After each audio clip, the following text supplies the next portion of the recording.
Today we left off on chapter 1 of Freak the Mighty. We got to meet we get to meet who Max was. We got to meet who Max, our main character, is. We get to basically meet what his challenges are, what he has to face, his nicknames, and everything he has to go through. So on today, when we're doing chapter 2, but in recap of chapter 1, you heard everything that happened. Him and Grim and Graham, which is Grandma and Grandpa. Grandpa is Grim and Grandma is Graham. And those two are the ones that took him in. Now, he went to daycare and met the guy, aka Freak, which is basically, Freak is basically one of the nicknames he had for our character we're going to be meeting inside this book. So Freak is our second main character we get introduced in chapter 1, as he's going to be our main character throughout the entire book, same as Max. These two are our main characters, and they will be going through many challenges, including bullying, but that doesn't stop them from being them. So we just learned about how he get to meet Freak again, how he met Freak, first of all, how he first met with Freak, which we always have to learn how he first met someone, how your main character meets our second main character. It always is an important part of the story, so we got a recap of that one as well. And that was all the recap for chapter 1. So let's move on to chapter 2 of Freak the Mighty. So catch me if I fall.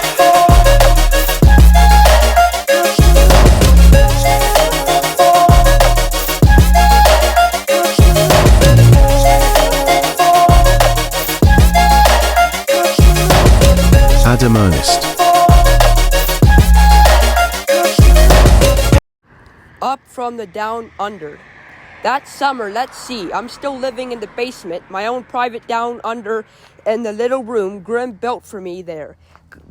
Glued up this cheap paneling right. It is sort of buckles away from the concrete cellar walls. A regular ripple effect, but do I complain? Do I complain about the crummy paneling or the rug that smells like low tide? I do not, because I like it. I like it. In the down under, I got the place to myself, and no fear of Graham sticking her head in the door and saying, Maxwell, dear, what are you doing? Not that I ever do much of anything. Grim has it fixed in his head I'm at a dangerous age, and they need to keep me under observation, like I might make bombs or start a fire or whack out the local pest with my trusty slingshot or whatever. Except I never had a slingshot. It was Grim who had one. When he was my age, the proof is right there in the family photo album. You can see this blurry little miniature Grim with no front teeth grinning at the camera and yanking back at this prehistoric slingshot. Good for whacking mastodons. Probably just proper targets, Grim says, closing up the photo album. End of discussion. Like, oops, better hide the evidence. Don't want to give the dangerous boy any ideas. Not that I have any ideas. My brain is vanquished. Okay, I'm just as a critter hiding out in the basement, drawing in my comic books or whatever. Alright, I never actually draw, but you get the picture. Anyhow, this is the first day of July, already counting down for the 4th, and wondering where I can get an M80, which is supposed to have the explosive power of a quarter stick of dynamite or something, and when it goes off, your heart thuds to a stop for a microsecond.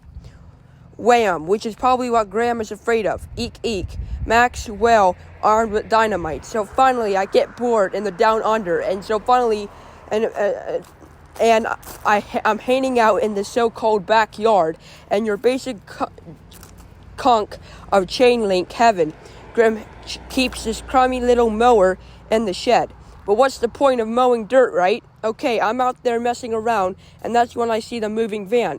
Not your mainstream national-wide brand name mover either. Just some cheapo local outfit. These big bearded guys in their sweaty undershirts lugging stuff into the duplex half that's been vanquished since last Christmas, when the dope fiend who lived there finally got busted. At first I'm thinking the dope fiend is back, he's out of jail or whatever, and he's moving his stuff back in. There I see the fair Gwen, not that I know her name. This was a little while later. At first she was a glimpse. Caught her going to be between the van and the front door, talking to the beards. I'm thinking, hey, I know her, and then I'm thinking, no way, butthead, no way you'd know a female that beautiful. because she looks like some kind of movie star wearing wearing these old jeans and a baggy t-shirt. And her long hair is tied back, and she's probably sweating, but still looks like a movie star. Like she has a glow, a secret spotlight that follows her around and makes her eyes light up. And I'm thinking, well, this improves the old neighborhood. You're thinking, yeah, right, the goon is barely out of 7th grade. Who does he think he is? All I'm saying, the fair Gwen had star quality, and even a total moron can see it. And the reason she looked familiar is I must have seen her bringing freaks to daycare way back in the dark ages. Because the next thing I notice is the crippled up, yellow-haired midget kid strutting around the sidewalk, giving orders to the beards. He's going, "Hey, you doofus. Yeah, you with the hairy face. Take it easy with that box. That box contains a computer. You know what a computer is? I can't believe it, but I'm sneaking along.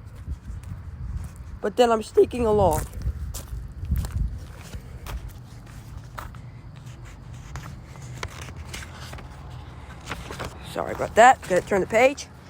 The street to see what's going on, and there's this weird-looking little dude. He's got a normal-sized head, but the rest of him is shorter than a yardstick, and kind of twisted in a way that means he can't stand up straight and makes his chest puff. And he's waving his crutches around and yelling at the movers. "Hey, Gwen," one of the beards says, "can't you give this kid a pill or something? He's driving us nuts." So Gwen comes out of the house and pushes the hair out of her big brown eyes, and she goes, "Kevin, go play in the backyard, okay? But your computer is fine. Leave the man alone. They'll be done in soon, then we can have lunch." By this time, I'm hunkering around in front of this place, trying to maintain a casual attitude, except like I said, my feet are going wild that year. And I kept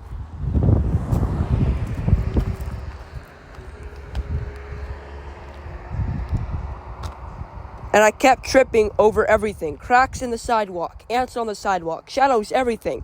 Then the strange little dude jerks himself around and he catches sight of me. And he lifts a crutch and points it at my heart. And he goes, "Identify yourself, Earthling." I'm busy keeping my feet from tripping, and I don't get it that he means me. I said, "Identify yourself, Earthling, or suffer the consequences." I'm like, "What?" And before I can decide whether or not to tell him my name or which name, because by now I recognize him as the weird little robot kid from daycare, and maybe he can say a word. He pulls the trigger on that crutch and makes a weapon noise, and he goes, "Then die, Earthling, die." I motor out of there without saying a word, because I'm pretty sure he really means it.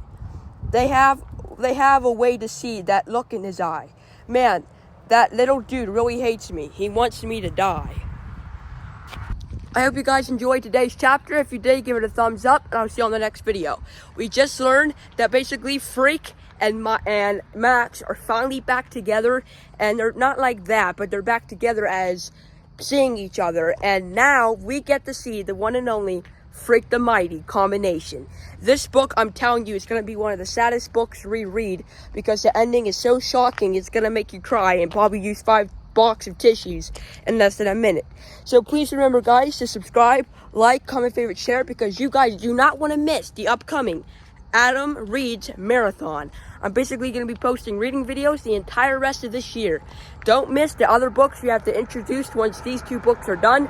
2 more will get introduced, and after these 2 are done, I'll take a week off, and you guys can vote for which book you guys want to see on the next video. Basically, I will put a poll up for you guys to vote to see which ones you guys want. The winner will also get a shout out. Of all the people that comment for the winning post, for the winning book, I'll give all those people that voted for that, and all the people in general, a shout out in my upcoming videos. So please remember to like, subscribe, comment, favorite, share, and remember, I want to read to you guys because I love you guys. Bye-bye.